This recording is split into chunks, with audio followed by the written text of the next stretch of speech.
मिलाकर चलने की आवश्यकता है। प्रशासन का पुरजोर कोशिश रहा है इस समारोह को सफल बनाने का। रोचक और रोमांचक मौका है आप सबके लिए, सुनहरा मौका है। यह धरती बहादुर की धरती है, पुलिस बल के इन जवानों में है। खुले दिल से सराहना करनी होगी इन पुलिस बल के जवानों का, जिन्होंने इतने दिनों तक यहाँ ट्रेनिंग ली और यह अपने मिशन में कामयाब हुए हैं।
सिपाहियों में खुशी, इच्छा शक्ति और साहस की कमी नहीं है। वैशाली के पुलिस बल के जवान तरक्की पसंद मिजाज के हैं। जश्न मनाने का अंदाज बिल्कुल अनोखा और निराला। वैशाली जितनी प्यारी जगह है उतने ही प्यारे लोग भी हैं। शानदार ढंग से ये कार्यक्रम की शुरुआत, आगाज और बेहद रोमांचक कार्यक्रम आप देख रहे हैं। नई तहजीब के साथ हर एक जवानों की आंखों में एक चमक है, जज्बा है, जुनून है, जंग जीतने की ललक है। रोमांचक मनोरंजन की शानदार शुरुआत आप देख रहे हैं। खुले दिल से सराहना करनी होगी इन पुलिस बल के जवानों का, कितनी मुस्तैदी के साथ कदम से कदम मिलाकर ये चल रहे हैं। सबसे पहले प्लाटून कमांडर विजय कुमार शर्मा भागलपुर मंच से गुजरते हुए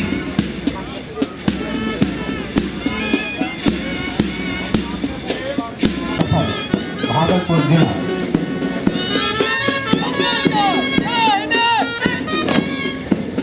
और इसके बाद पंचम प्लाटून कमांडर प्रशिक्षु सिपाही 337 शैलेश कुमार किशनगंज जिला बल।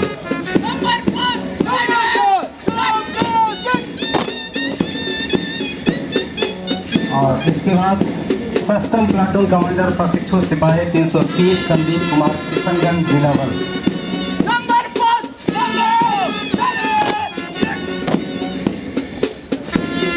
और इसके बाद सप्तम प्लाटून कमांडर प्रशिक्षु सिपाही 457 भोला कुमार टुड्डू किशनगंज जिला बल।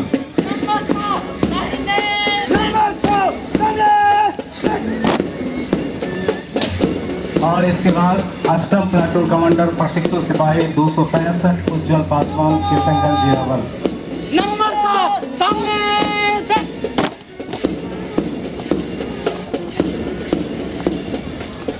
उसके बाद नवम प्लाटून कमांडर प्रशिक्षु सिपाही 531 राजेश कुमार किशनगंज जिला बल।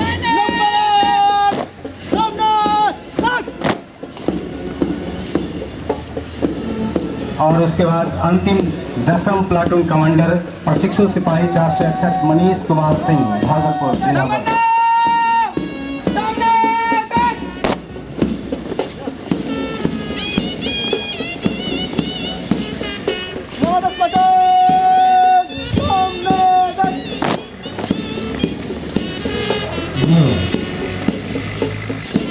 आपने अभी देखा और अलौकिक नज़ारा आपके बीच खूबसूरत अंदाज, बिल्कुल निराले अंदाज में ये चल रहे हैं। बुलंद हौसलों के साथ कहते भी हैं तेरे जुनून का नतीजा जरूर निकलेगा और इसी सिया समंदर से नूर निकलेगा। बुलंद हौसले और दृढ़ इच्छा शक्ति आंखों में आंसू लाएगी। मुकाम को पाने की लालसा इन सिपाहियों के अंदर है, पुलिस बल के जवानों के अंदर है। सिपाहियों पर चुनौती भरी जिम्मेवारी है। कमाल का जज्बा दिखाने को ये तैयार हर एक पुलिस बल के जवानों में जंग जीतने की ललक है, क्षमता है। पुलिस लाइन का अंदाज में ये प्रशिक्षु सिपाही इनकी जज्बा है, इनके अंदर एक जुनून है।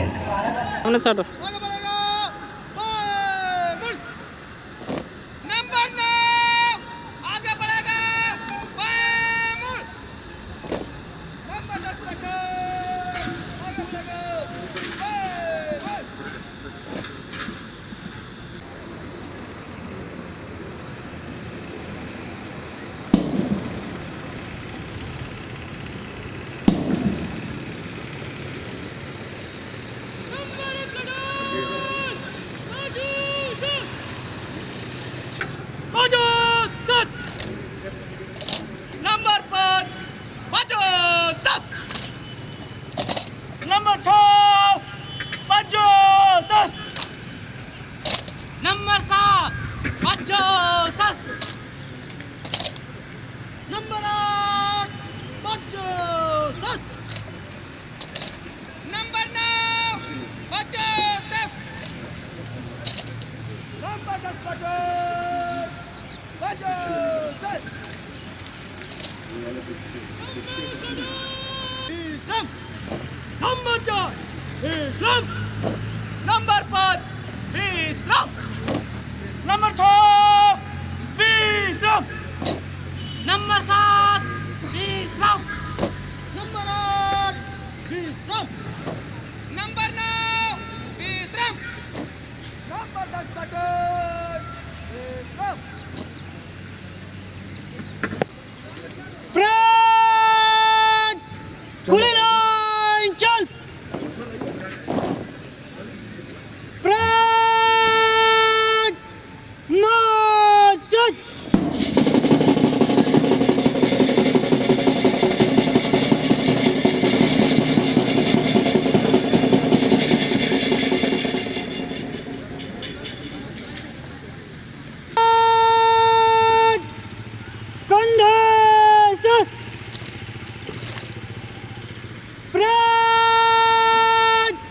समीक्षा क्रम को मध्य से चल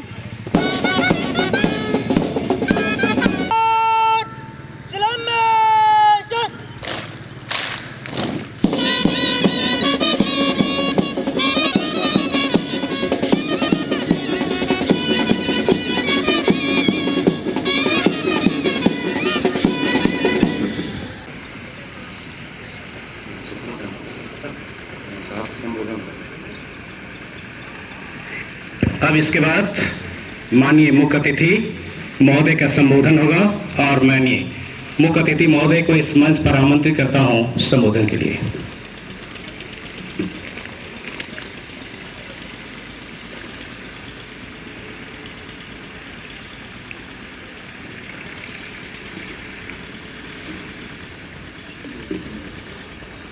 ठीक।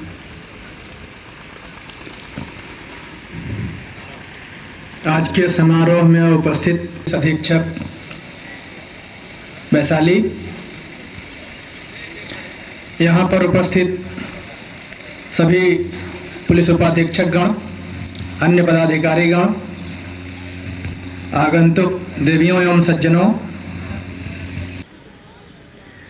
अब मैं आप लोगों को कुछ ऐसी बातें बताना चाहूँगा जो आपके प्रशिक्षण संस्थान से भिन्न रहेंगे।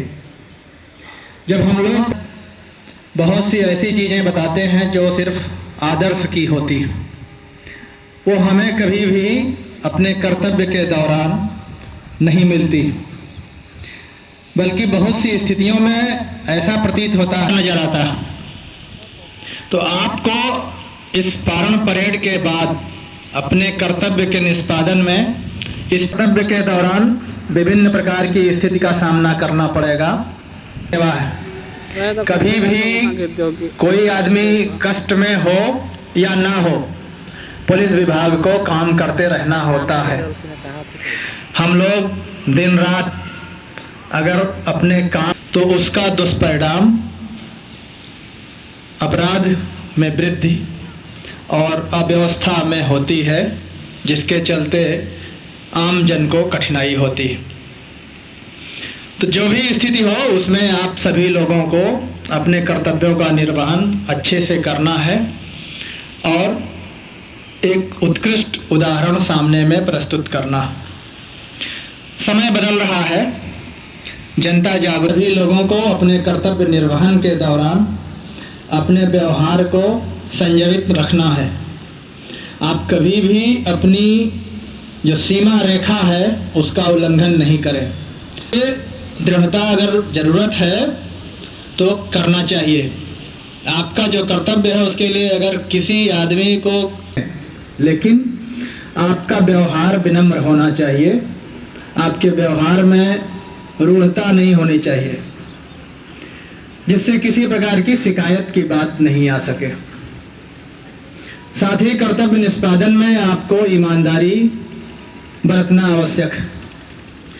हम लोग आज के समय में जो बदलता हुआ समय है, कोने से शिकायत आती है कि यह आदमी या अमुक कर्मी इस प्रकार के, और अपने कर्तव्य का निर्वहन करना।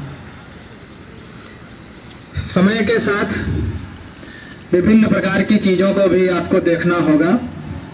अभी आप प्रशिक्षु हैं, इसलिए आपका व्यक्तिगत उत्तरदायित्व ज़्यादा नहीं होता है। अपने ज़िले में जाएंगे तो बहुत से ऐसे छोटे छोटे दल बनेंगे, 4 लोगों के, 5 लोगों के लगा। उसकी बात को आपको मानना है, उसके बताए अनुसार कार्य करना, और उनसे जो वरीय पदाधिकारी होते हैं उनके द्वारा दिए गए निर्देशों का आपको अनुपालन करना। तो ये समय और परिस्थिति पर निर्भर करता है कि कहाँ पर आप वरीय हो जाएंगे, कहाँ पर आप कनीय हो जाएंगे। और इन सभी परिस्थिति में आपको का हो, लोगों के विकास का हो, हम लोगों का जो विभिन्न प्रकार की सेवा है उसमें हो। अनुशासन अगर नहीं रहेगा तो फिर बहुत अराजकता आ सकती है, बहुत कठिनाई उत्पन्न हो सकती। खास करते हैं विभिन्न प्रकार की कार्रवाइयाँ की जाती हैं और उनको आर्थिक रूप से क्षति होता है, निलंबित वो होते हैं, मानसिक रूप से क्षति होते हैं, परिवार के लोग उनसे कष्ट भोगते हैं और दोनों फायदे समय पर नहीं मिल पाते। तो ये बहुत लॉस होता है। इसका दुष्परिणाम किसी भी व्यक्ति को तब समझ में आता है जब उसके साथी उससे अपने कर्तव्य के निर्वहन में अनुशासन को महत्व दीजिए और अनुशासित ढंग से अपने कर्तव्यों का पालन करिए। समय में कर्तव्य के निष्पादन में तरह तरह के आदेश और निर्देश निर्गत करते हैं। माननीय न्यायालय सहित विभिन्न आयोगों के निर्देशों का पालन करना हम लोगों का कर्तव्य, या किसी आयोग के निर्देश को नहीं मानेंगे, यह पूरी तरह से गलत होगा। और जो व्यक्ति इस तरह का कार्य करेगा उसके विरुद्ध अनुशासनिक कार्यवाही भी हो सकती है। अगर कभी ऐसा लगता है कि माननीय न्यायालय या किसी आयोग का आदेश या निर्देश उपयुक्त नहीं है, तो जो उससे वरीय न्यायालय या आयोग है या जो व्यवस्था है उसमें आप अपील जाता है तो उस आदेश का पालन करना है। इसलिए कभी आप लोग ये गलतफहमी नहीं रखिए, उनका पालन करिए। हम लोगों को आए दिन पुलिसिंग करते समय दायरे में रहकर काम, इसमें दिन में भी काम करना पड़ता है, रात में भी काम करना पड़ता है और 24 घंटे की सेवा मानी जाती है। तो इसमें बहुत बार ऐसा भी समय आता है जब आपको भोजन नहीं मिलेगा, पानी नहीं मिलेगी और आपको उस समय पढ़ने की जो समय सीमा निर्धारित नहीं है या इस प्रकार की समस्या हम लोगों को घर करती है। पुलिस विभाग में अलग अलग सर्वे अलग अलग समय पर हुए हैं। लगभग 70% लोग किसी न किसी प्रकार की समस्या से ग्रसित रहते हैं। बीमारी, समस्या मीन्स बीमारी। जब तक आप प्रशिक्षण प्राप्त करते हैं तब तक पीटी, परेड, दौड़, मॉर्निंग वॉक, दौड़ ऐसी चीज है जिसके लिए आपको किसी चीज की आवश्यकता नहीं, ना साथी की जरूरत है, ना किसी बहुत बड़े मैदान की जरूरत है। सड़क के किनारे आप काम कर सकते हैं। गांव में अगर है तो वहाँ खेतों की पगडंडियाँ होती हैं, उससे ब्लड प्रेशर, डायबिटीज, इन सब समस्याओं से भी बचने में मदद मिलती है।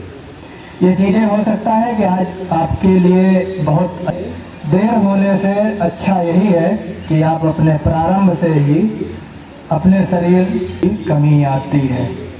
कभी भी आदमी को बहुत ज़्यादा यह महसूस नहीं होता कि दबाव है, या अगर कभी महसूस भी होता है तो उस दबाव से बहुत आसानी से आदमी निकल जाता है। तो मैं आपको स्वास्थ्य के उनके पास अभी से जो भी उन्हें वेतन के रूप में भुगतान होता है उसे बचाने का अच्छा अवसर है। आप जो अपने रुपए बचाइए उसे अलग अलग तरह की जो योजनाएं हैं उसमें लगाइए। उनसे आपको एक धन की वृद्धि होती जाएगी और वो आपको कभी भी